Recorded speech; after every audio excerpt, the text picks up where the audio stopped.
Quincy Matthew Hanley, aka Schoolboy Q, born October 26, 1986. In rap music, there's a very specific path to success an artist walks, and whether by choice or advice, they'll have to make sacrifices that affect their lives forever. With how saturated the rap market is, sometimes those sacrifices become much more personal. Things like family and having time with them, for example, is one of the first sacrifices you sign up for, and it's up to you to decide how much success is enough to walk away from family. Today's feature expresses the effects of those sacrifices a lot in interviews, along with other gripes he has with the world of entertainment, that it makes you wonder, why would anyone put themselves in a position to be tormented and even depressed by what it is they do every day? Well, money. The entertainment industry is one of the highest paying American jobs you can have, and also brings with it a level of fame you can't get anywhere else. So, an artist will convince himself he loves music, when really he loves hip-hop specifically, and only does music because it's a way out of the conditions he was born or put into. That's fine. Many in life will have to make the sacrifice of doing what opportunity brings you in trade of being who you really are. Most rappers are goofy. Most rappers are quiet and introverted. Some rappers don't even like people. Some may not even really like music. But the clout only music can give you will have an artist act totally opposite of his description, all to sell a product that at the end of the day doesn't make them happy. Well, why do you say this? To drive home the reason I think Schoolboy Q quote unquote fell off, the sacrifices of music. In a nutshell, that's what I got from Schoolboy Q, that like many artists, when he started in hip-hop, he had a very different idea of what it would be like and didn't quite understand the real-world pressures that come with it. The real-world sacrifices like missing your child's first day of school, or being there for a huge project he or she had, or even graduation. In providing a way she could do those things, you missed the actual event, and that drove Schoolboy Q to being depressed and feeling pressured. At the point he didn't need to be a rapper for the money anymore, he fell back and started being more present in the things that really mattered to him, and in that new direction, the music suffered, and so did fans who asked constantly, what happened to Schoolboy Q? Here are 3 reasons Schoolboy Q fell off musically, and his growth was stunted. It's your boy JC, Stunted Growth Music. Let's get it, man.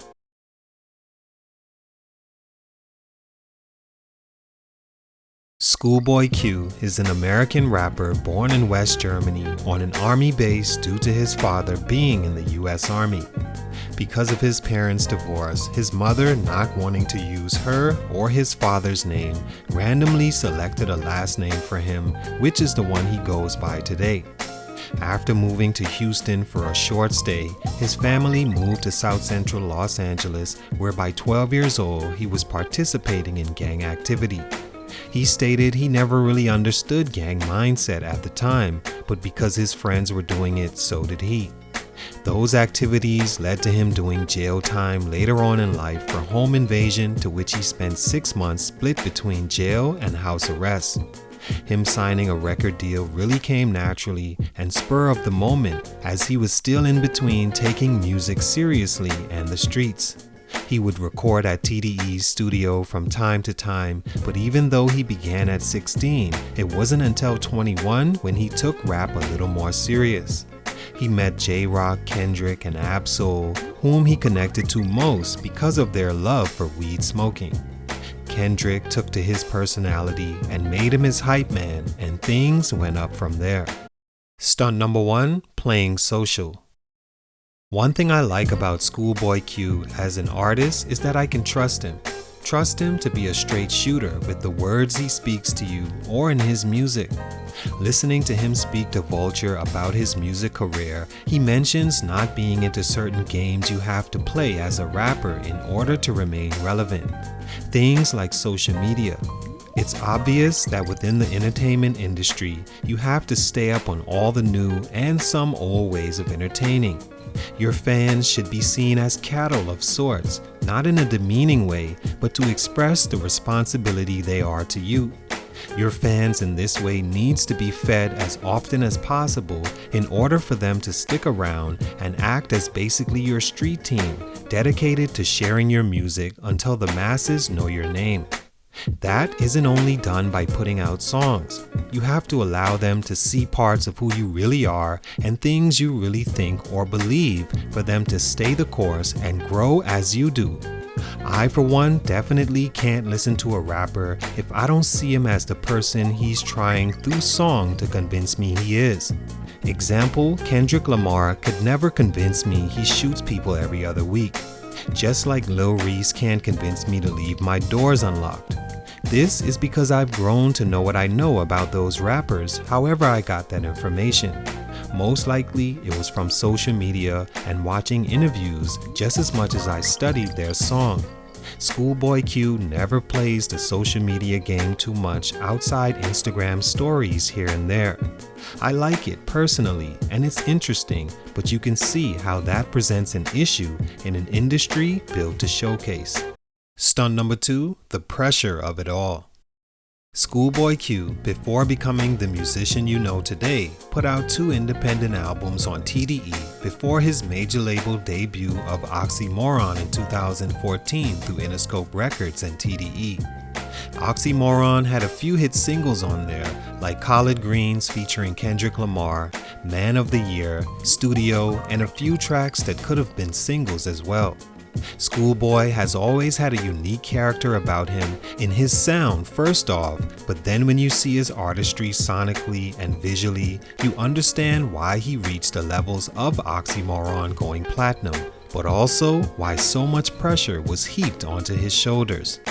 As talented as he is, everyone is going to want as much as they can get from him, and preferably on time when they want it. Being a rapper isn't just about making songs, he says.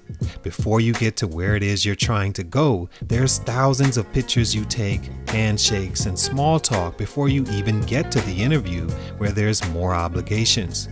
Fans wanting more music, but being overly critical of it upon release, only for it to go multi-platinum anyway. Album promotions, tours out the country, missing important times in the real world like your child's graduation or a newly learnt word. The pressure, he says, had him depressed as he went on and led to making depressed music, which he had to scrap most times because he didn't want to portray that image. This was all before album 2, Blank Face, his follow-up major label album that he today says he doesn't understand why he went so dark on. He also admits it being a one-time listen album that he wishes he could do over. The album sold 140,000 copies first week and eventually went gold. But musically, it suffered and didn't provide fans much after first listen. An album made as a result of all the pressure he dealt with, hoping to follow his first major album with another success. Stunt number 3. I honestly don't think there's a third growth stunt for Schoolboy Q. Some artists have that thing about them that when they drop, you will always listen no matter what they may have done before or how long it takes to put it out. The reason is because not many artists are not only different, but genuine, and that bleeds through even reading an interview featuring them. People are attracted to real, even if it opposes their own feelings. He's put out 3 major albums and his first 2 did exceptional. Album 3 released in 2019 and also sold pretty well at 81,000 first week, considering it lacked promotion. The album focused more on who the fatherly Q was and an update on things happening those days in day-to-day life as Quincy. He has BET nominations, BMI, and 5 Grammy nominations. He's had a successful run as a rapper that didn't even take it serious at first. I think whenever he drops, he'll get listens, or at least it'll be good quality. But for these reasons only, his musical growth was stunted. It's your boy JC, Stunted Growth Music, and I'm out.